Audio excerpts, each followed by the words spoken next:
अजित सिंह एक बहुत ही अमीर और प्रभावशाली व्यक्ति, दुनिया की हर भौतिक सुख सुविधा से संपन्न था। उसके पास बड्ढी बड्ढी गाड़ियां, आलीशान बंगला और बेहतरीन व्यापार था। लेकिन इस सारी दौलत और शोहरत के बावजूद उसके मन में एक अजीब सी बेचैनी थी। वह हमेशा किसी न किसी चिंता में घिरा रहता था। उसका मन अशांत रहता और उसे समझ नहीं आता था कि आखिर उसकी परेशानी का कारण क्या है। एक रात वह अपनी लाइब्रेरी में बैठा सोच रहा था, भगवान, आपने मुझे सब कुछ दिया है, फिर भी मेरे जीवन में शांति क्यों नहीं है? अगर आप मेरी जगह होते तो शायद आप भी परेशान हो जाते। यह विचार उसके मन में गहराई से बैठ गया था। वह सोचने लगा कि क्या भगवान वाकई उसे देख रहे हैं? क्या भगवान उसकी बात सुन रहे हैं? उसे इस प्रश्न का उत्तर चाहिए था, पर उसे यकीन नहीं था कि उसे कभी यह उत्तर मिलेगा। अगले दिन सुबह के समय अजित सिंह अपनी दिनचर्या में व्यस्त था। अचानक उसके दरवाजे की घंटी बजी। उसने सोचा कि शायद कोई ग्राहक या डिलीवरी वाला होगा। दरवाजा खोलते ही उसने देखा कि एक व्यक्ति जो सूट बूट में अत्यंत आकर्षक लग रहा था, दरवाजे पर खड़ी दीधा था। अजित ने आश्चर्य से पूछा, आप कौन हैं? उस व्यक्ति ने मुस्कुराते हुए कहा, तुमने मुझे इतनी जल्दी भूल भी गया? मैं वही हूं जिसने तुम्हें यह सब दिया है। अजित ने उलझन में पूछा, मुझे माफ कीजिए, पर मैं आपको पहचान नहीं पा रहा हूं। क्या आप भगवान हैं?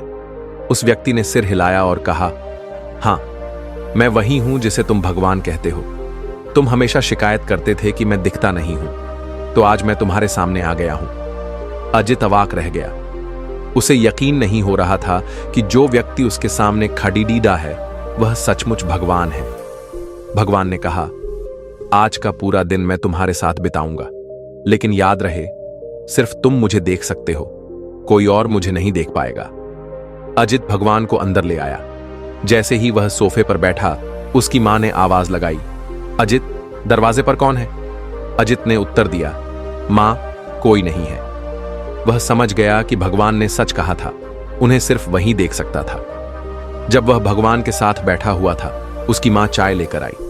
अजित की आदत थी कि वह अक्सर चाय में कमी निकालता और तेज आवाज में मां से शिकायत करता, लेकिन इस बार भगवान की उपस्थिति ने उसे रोक लिया।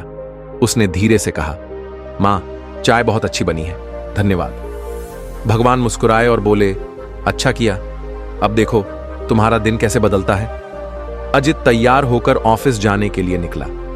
गाड़ी में बैठते ही उसने देखा कि भगवान पास वाली सीट पर बैठे हुए हैं। जैसे ही उसने गाड़ी स्टार्ट की, उसका फोन बजा। आमतौर पर वह गाड़ी चलाते हुए फोन पर बात करता था, लेकिन इस बार उसने गाड़ी को साइड में रोका और फिर फोन उठाया। फोन पर एक डील के बारे में बात हो रही थी। उसकी आदत थी कि वह अक्सर रिश्वत या कमीशन की बात करता था, लेकिन भगवान की मौजूदगी में उसने ईमानदारी से डील की बात की। भगवान ने उसकी ओर देखकर कहा, ईमानदारी ही असली पूजा है। ऑफिस पहुंचते ही अजित ने महसूस किया कि भगवान हर समय उसे देख रहे हैं। उसकी आदत थी कि वह स्टाफ के साथ गुस्से में बात करता और अक्सर गलत भाषा का इस्तेमाल करता, लेकिन आज उसने सबके साथ विनम्रता से बात की।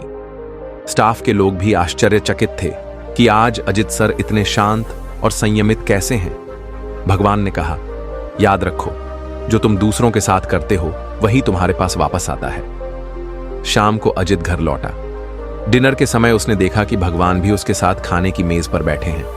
उसकी आदत थी कि वह खाने में हमेशा किसी न किसी कमी की शिकायत करता था, लेकिन आज उसने पहली बार अपनी मां से कहा, मां, खाना बहुत स्वादिष्ट है।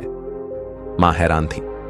उन्होंने कहा, आज तो सूरज पश्चिम से निकला है। अजित ने मुस्कुराते हुए जवाब दिया, नहीं मां, आज मेरा हृदय बदला है।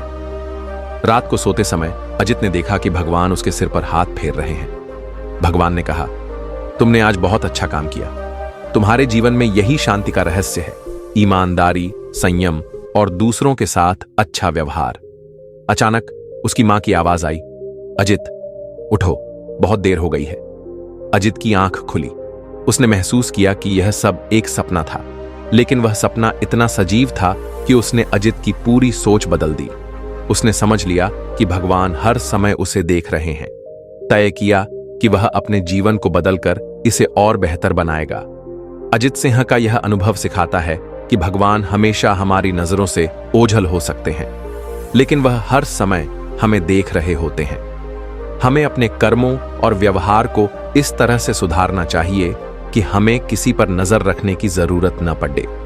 यह कहानी हर व्यक्ति को यह सोचने पर मजबूर करती है कि हम अपनी रोजमर्रा की जिंदगी में कितने ईमानदार और अच्छे हैं।